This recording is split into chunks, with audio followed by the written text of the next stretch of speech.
All right, welcome everybody. Thank you for being here. Welcome to NYC Next, Urban Green's annual conference. My name is Adam Scheiber, and I'm on the research team at Urban Green. And today I've been given permission to stop analyzing Local Law 84 data and be your MC. So we're really excited to have you. We have an excellent lineup of speakers and panels today, along with opportunities for networking, so that's super exciting. And I'm confident that everyone will leave the conference with new excitement to move New York City towards a cleaner and more resilient built environment. So before we get started, a few housekeeping items. At Urban Green, we value excellence, inclusion, collaboration, and engagement. So I invite you to please be aware of these throughout the day today. Also, if you haven't connected to the Wi-Fi, sorry about that, here is the code and the password. I will note that the first letter on the password is an L, not an I, so just be aware of that. We've had some issues so far, so take note of that. And then starting after the keynote, we'll be using a platform called Slido to take audience questions. So you can scan the QR code here. You can also put in slido.com into your browser and use the code UGC. It'll be the same code for each of the two panels. So just add those questions while our panelists are up here. And finally,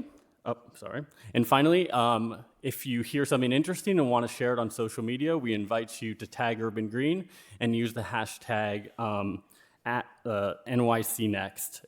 So please share if you want to. So now to get started.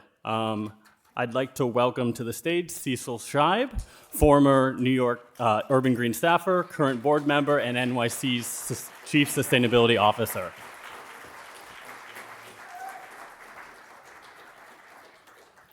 Thank you, Adam. It's great to see everyone here. Welcome back to NYU. So through the years, this conference has always brought the leading edge in green building to our industry. Urban Green wrote the story of decarbonization through building electrification. And we explained it in this room over and over until it seemed like it had always been obvious. Now, we know that a green building has environmental and climate benefits. Everyone in this room knows that. But it was at these conferences that I learned about better indoor air quality, how it can double our cognitive function. And that is maybe green building's, of course, greatest value proposition, right? When we focused on the 90% of building costs that are the salaries of the people in the building, instead of just the 2%, that's the energy bills that we pay. And as a practitioner, these conferences changed my life. In addition to my caring for the environment, I was able to add on a way to directly serve and benefit the occupants of our buildings. So now, in NYU apartments, dorm rooms, offices, and classrooms, we have shown time and time again that we can give people a place to live and work that they love. Let the energy savings help pay for it, and we will reach our climate goals too. This is so satisfying to me, and we had a milestone this year. We certified the largest residential passive house retrofit on the planet, Rubin Hall at Fifth Avenue. It's been open long enough now that we have post-occupancy data, not models, real data. That building cut its heating energy by 70%, 70%. That building is so good, it heats itself just with the energy recovery ventilation. You don't even need the heating system on to keep that building warm. But more importantly, it's a quiet oasis for students to study and find a home in busy, crowded, loud New York City. The students are giving it top marks in internal surveys and, maybe more importantly, also on Reddit. So this NYU journey that I've been on in my time at Urban Green, it would have not happened without Urban Green and these conferences, because together we show green buildings are just better. They're healthier, they're more comfortable, the people in them are happier. They help save the planet, and they save money. This is a formula that is unstoppable. We have an incredibly bright future that's ahead of us. I hope some of you are inspired by this conference the way that I have been. I can't wait to hear what's next for buildings in New York City. Welcome again, and thank you.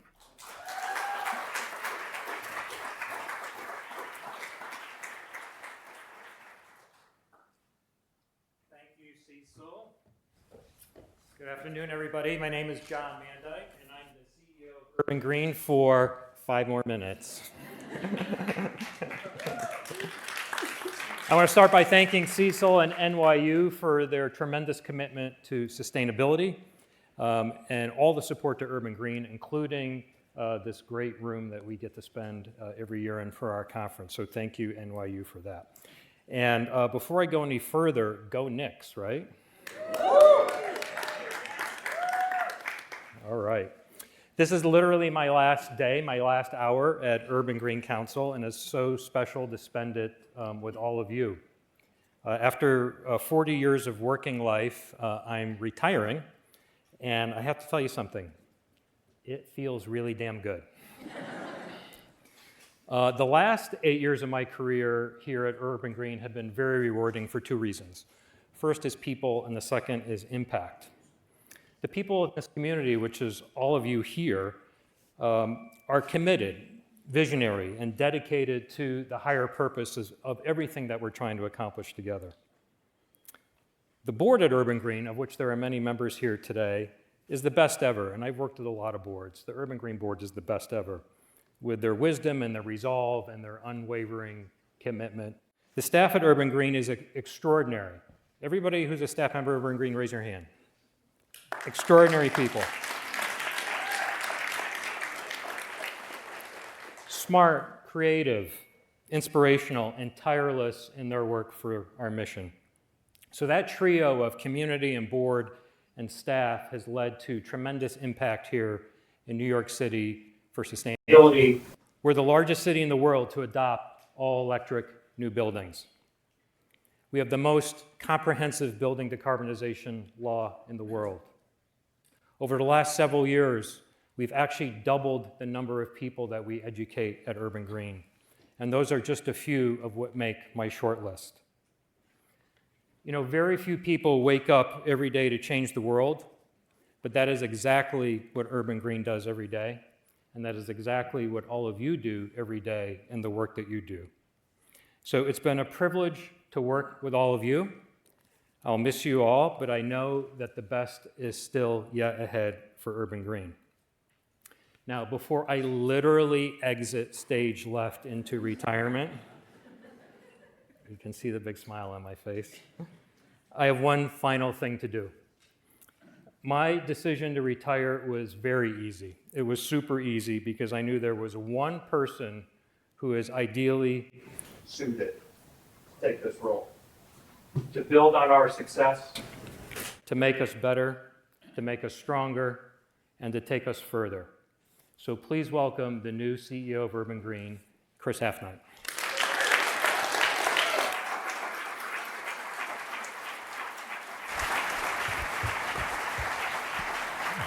Thank you. Thank you so much, John.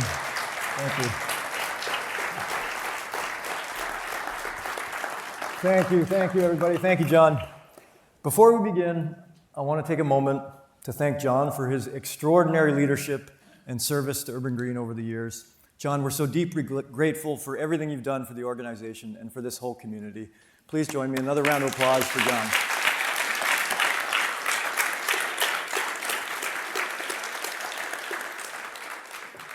Good afternoon, everybody. I'm Chris Halfnight, the CEO of Urban Green Council. Feels pretty good. I am so honored to be stepping into this role, and I'm grateful to be here with all of you today. Welcome to NYC Next, 2026 Building Trends. There's no doubt this is a consequential moment for New York City and for our buildings. Federal support for climate action has evaporated. We have a new mayor, a new city council speaker, a new comptroller. Affordability and energy reliability are increasingly shaping policy discussions. And still, innovation continues to accelerate. That's what this conference is about. And we're going to hear from the leaders who are shaping the future of buildings in New York City and well beyond. We're going to start with a keynote conversation with New York City Comptroller Mark Levine. We're very honored to have him here today. Then we'll explore how to communicate about building decarbonization in a changing landscape, how the growing challenge of energy insecurity is affecting households, how multifamily buildings are navigating electrification, local law 97, rising cooling demand, and more. And lastly, what we're learning from the first year of compliance of local law 97 and what's ahead on the road to 2030. At Urban Green, our mission is to decarbonize buildings for healthy and resilient communities, and today's conversations are at the heart of that mission. I'm very excited for the program ahead. But first, I want to thank the organizations that made today possible. Our host sponsor is NYU. This is actually the 10th year that we've had our conference here at NYU, so I want to thank Cecil and NYU for having us in their house yet again. We're also very fortunate to have two lead conference sponsors. Our first lead sponsor is Carrier. Carrier's been a longtime supporter of Urban Green. I want to thank them for their support for the conference today and also for many years of support for Urban Green. Thank you, Carrier. Our second lead sponsor is NYSERDA. I want to thank NYSERDA for their sponsorship today, but also for continued leadership on building decarbonization in New York City and state. And then our reception sponsor is the U.S. Green Building Council. So I want to thank USGBC for their longtime collaboration and support and for being our reception sponsor today. We're looking forward to celebrating later tonight.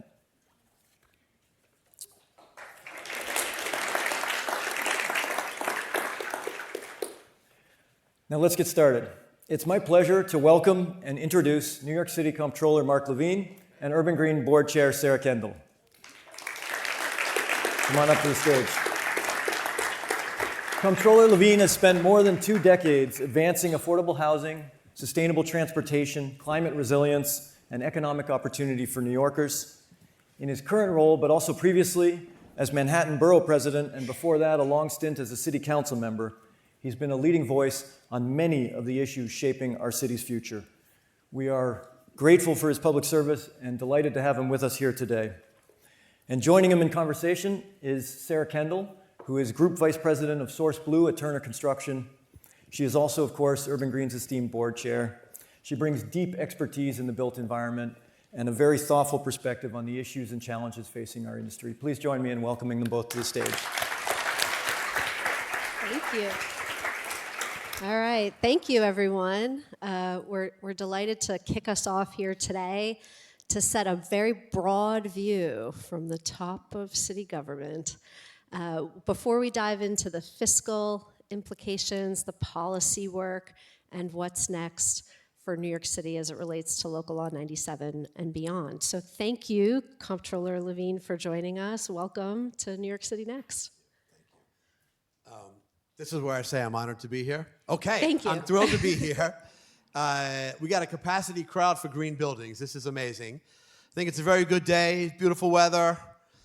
We just turned on the Champlain Hudson line yesterday, getting some renewable coming in. One of the few rooms I can say that and get an applause. I like that. And as was previously mentioned, the Knicks are about to begin their 4-game sweep tonight, so Love I'm that. in a very good mood. Thank you. Good. We'll make this easy for you then. Your role as the comptroller is one of the, I'll say, least understood roles in New York City's government, but it has one of the biggest opportunities to make an impact for the things that the folks in this room care about. So could you help us understand how your office can make progress on climate and decarbonization? Sure, it's okay. I know half of you never heard of the Comptroller's office. It's all right. It is actually extremely important for the budget, the economy, and the functioning of government here, and touches climate policy in many, many ways. We oversee our very large pension system. It's anyone know how big the pensions are in New York? Anyone want to take a guess? Anybody? $1 billion? 300. Yeah, that was pretty good. 320. Was that Pete Sikora? Yes, it is. Of course. Did you plant someone in our audience? We're up to 325, Pete. Don't heckle me, by the way, please. We own every single asset you can imagine, and we are deeply engaged in the work of helping to decarbonize the economy. We're going to talk a lot about that, but we do so much more. We oversee the issuing of the city's debt, which is how we finance the green infrastructure that's going to get us to the next level in New York. We also have audit power over every part of city government. And so all these agencies that are slow to approve projects and are putting up barriers for you and us to build what we need to build, we can bring some accountability there for sure. We approve the contracts of the city, which so many of you, I presume, have to do the work that you do. Not exclusively a green issue, but we also enforce wage law for New York City. I know many of you do prevailing wage work. Some of you occasionally sue the city, and we manage the tort claim process. So we probably interface with all of your offices, but climate is huge for us. It's a huge priority for us, and I'm excited to talk about what that means. You mentioned the pensions and the opportunity in the city's pension funds. Can you talk a little bit more about how you think about climate risk in those portfolios specifically? And what does it mean to be a climate conscious investor at that scale? Well, there's many ways in which climate risk is financial and economic risk for us, for our city. Certainly in our pension portfolio, we believe quite firmly that the future is in green energy from a moral perspective and also from a financial perspective, and that fossil fuels present not just moral problems, but also financially are long-term losers. And that's reflected in some of the policies that we've put into place, which perhaps I'll talk about. But also, there are many other ways in which this issue impacts the finances and economy of the city. There's all sorts of ways where New York City's budget is impacted when we have extreme rain events or other resiliency failures that cost us more money. There's all sorts of ways in which our failure to make progress on green energy is an affordability failure for the city government and for city residents. So in many, many ways, there's overlap between my charge in looking at the finances and economy and our common goal of greening New York City and the broader world. So you mentioned city residents. Before this role, you were very involved in housing issues across Manhattan, and you recently announced a $4 billion commitment to finance affordable housing through the pension funds. So I'm curious, can that capital advance decarbonization at the same time? And where are the issues of affordability, housing, and climate progress coming together? Okay, really proud about this housing plan. Before I dive into that, I am going to offer a very quick big picture on New York City's pension funds, plural. We don't have a pension fund. We actually have 5, which is an added complexity in my life. We have a fund for police officers and firefighters and teachers. We have a very large catch-all that's probably the most well-known, New York City Employee Retirement Services, NYCERS, which is many city employees, also employees of New York City Transit, and one more small fund. So it's a complicated system. They each have their own independent governance. They have a different mix of trustees from the labor unions that represent the workers and retirees, from various city government entities and leaders, of course my office as well. And they have taken a somewhat different approach across the 5 funds to climate, but I'm very proud of the fact that in 2023, 3 of the funds, this very large catch-all I mentioned before, NYCERS, our teachers, and the smaller fund known as BERS, they committed to a decarbonization plan by 2040, making us, I think, probably the most forward-looking pension system in America. I know that if I need to address that. Is that a climate emergency, or is that, all right, I'm gonna ignore it until someone tells me otherwise. This is very, very important to how we operate every single day.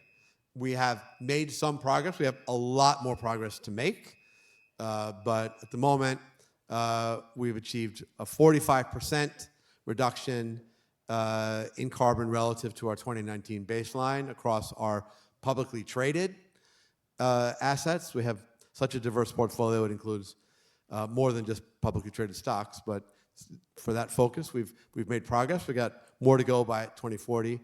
In addition to getting out of fossil fuels in those funds, we also push our portfolio companies to ensure that they have plans to decarbonize, and we push our fund managers to push those portfolio companies. And we're also increasingly, in a very affirmative way, investing in the green technology we're going to need to manage this transition. Our housing investment, I think, is related to this to some extent, but it's a priority for us as New Yorkers, as people who live here, people who are worried about what is the worst housing affordability crisis New York City has ever faced. I'm sure this is on many of your minds. You're building the housing. We've made a lot of progress in modernizing our zoning so that is less of a barrier. We have some work to do more, but we've really unlocked the capacity to build a lot more housing in New York after the City of Yes, after these charter amendments that were passed last November, which going to make it easier to rezone. I think that the biggest challenge at this point is financing that housing, and there are vacant lots all over New York City that are waiting for financing, and so we wanted to help solve that. We have announced a commitment to put $4 billion of our pension money into financing housing in New York City. Now, of course, new housing is greener, so there's a big win there.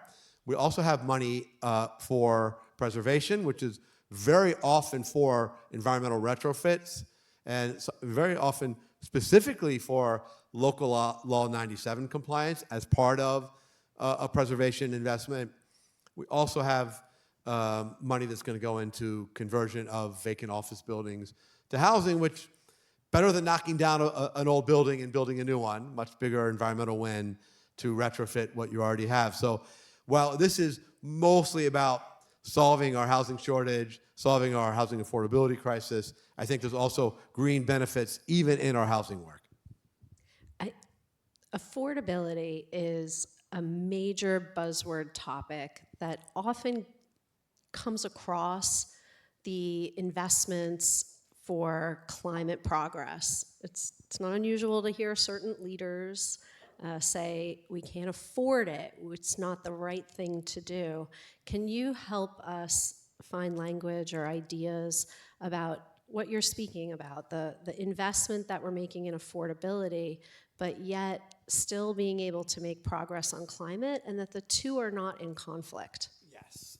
After years of progress on climate, we have really had a rough couple of years now, both in terms of policy, but also the rhetorical and political landscape is tougher now than it was for us, as practitioners, as politicians, but also the pressure on many of the companies that we are pushing to decarbonize. It's also been an added challenge. It's really changed the dynamic relative to only a few years ago. I happen to think that we have some very, very compelling cases to make, one of which is absolutely affordability. And we've talked about it for housing, we talked about it for healthcare, but energy is top three if you want to poll New Yorkers. Unfortunately, the costs are going up, and what we're doing by bringing more supply in through the Champlain-Hudson line is, among other things, going to help affordability. I firmly believe that. Some of the infrastructure you're installing, the beauty of green energy is you pay up front to put the solar panels in, and then the cost is very little, almost zero going forward. So an affordability win as well. There's more, though. I like the term energy security. This town has lived through blackouts and brownouts through extreme weather, ultimately related to climate. And we want to have a resilient grid, a greener grid, a cleaner grid is more resilient. And to the extent that we have infrastructure in the city like solar and battery and geothermal wells and heat pumps in the city, that is advancing the cause of energy security. And then one last emerging common source of potential allies, people who are thinking about the technology transition ahead, who may have never cared much about the climate, are desperate to improve our sources, our green energy grid, our electrical grid. That's the fastest way to get access to energy. So I think we have a lot of allies out there, potentially. I do think this is still a politically winning issue, but as you point out, probably with some updated language. But I feel good out there. I'm out there in all the neighborhoods of the city, speaking in grassroots settings.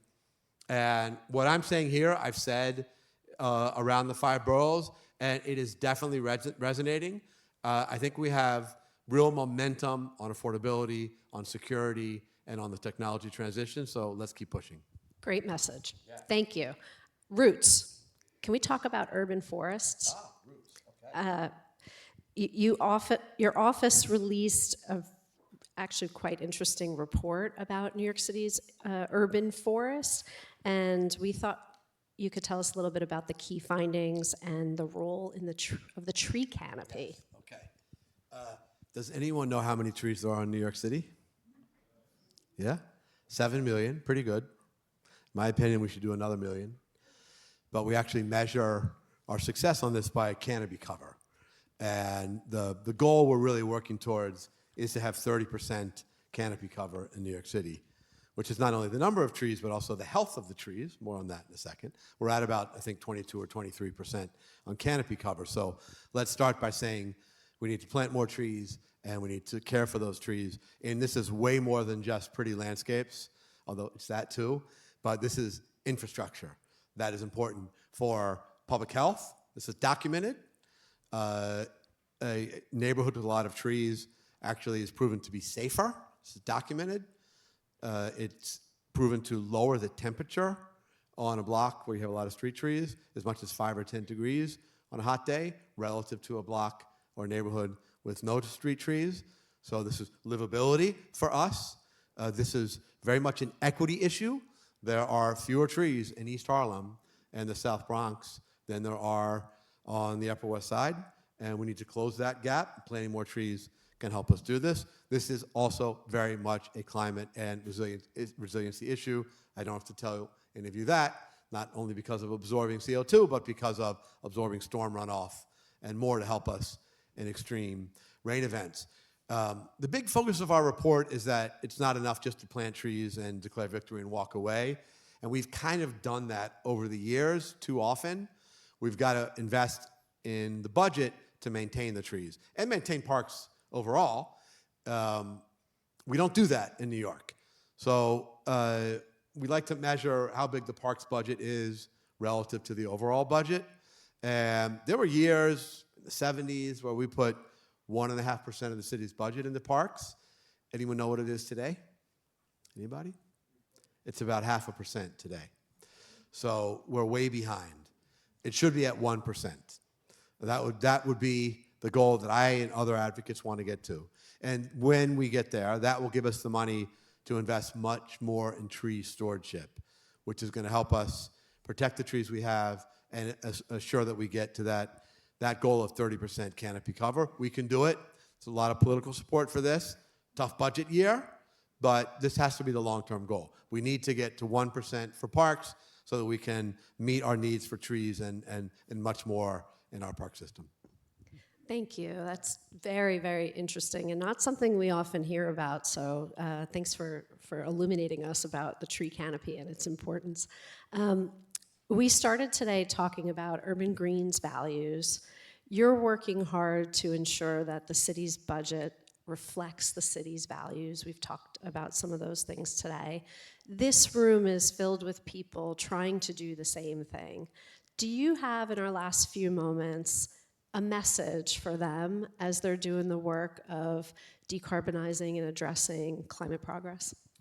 Well, speaking as the city's chief financial officer, I want you to continue to use the language of investment.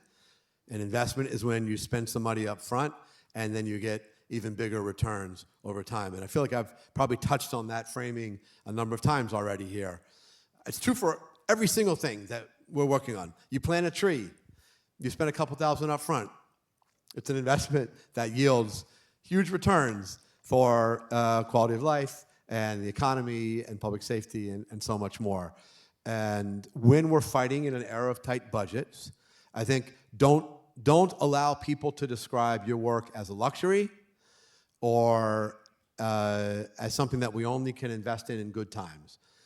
I consider green infrastructure to be absolutely essential for the city. I use the word infrastructure because I don't consider it less essential than the sewers or the water mains. You should go forward with that confidence. Make the case to people that when you neglect investments, you pay a price long term, and that when you give investments the money and funding they deserve, you reap benefits from long term. As your comptroller, I am all in on this. I'm really grateful to those of you who have chosen a career in helping to green our city and to make our city stronger and more resilient. And I want to be your partner. Thank you so much for that work. And thank you for having me here today. Thank you.